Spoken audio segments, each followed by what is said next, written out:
Certainly encouraging to everyone. It's still too soon, though, to tell if this weight loss trend will continue, especially during the holidays. Yeah, right now, board-certified obesity specialist in New York City, Dr. Sue Decotiis, is with us this morning. Doctor, thank you so much for being with us. Good to see you. How much of this decline can we attribute? Because the first thing I thought of is those weight loss medications that have grown in such popularity. Is there a direct correlation to the new numbers and these drugs?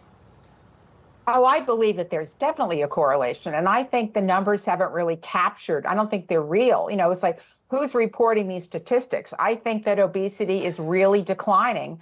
And I think, don't forget, now we're at the end of 2024. We're going to see even more of that. And we're talking about drugs like Semaglutide, which is Ozempic, and Wegovy. We're talking about Tirzepatide, which is Wegovy and Mounjaro. And there's a new drug coming out called Tirzepatide. And there are going to be more oral drugs available, too. So this is really exciting for people that are afraid of injections. And I think that this is going to be a mainstay of obesity treatment. Of course, that's never going to replace healthy eating, correct? You know, we really have to get the chemicals and the junk food out of our diets and start eating healthfully.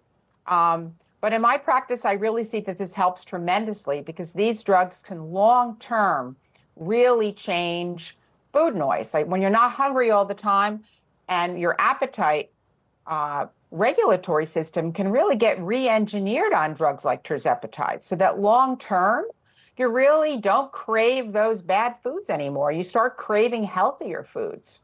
But there can be some problems with these medications if they're not taken correctly.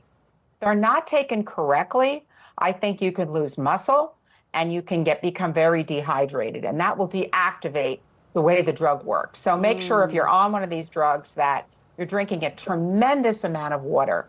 And in my practice in New York City, I follow everyone on a body composition scale.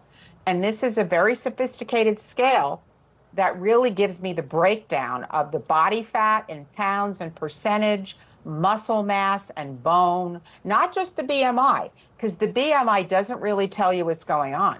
You can have a normal BMI and a high body fat. So it's very important to differentiate these two things. Wow. And in my practice, I'm really making sure that people are losing body fat. Well, you have covered every single detail of this, and we appreciate the detailed insight just to keep us on track and give us insight into what's behind these numbers. So, Dr. Sue, Merry Christmas to you, and thank you for being with us this morning. Yes. Let's all be very optimistic. Yes. Yes. Amen. Thank you. Well, coming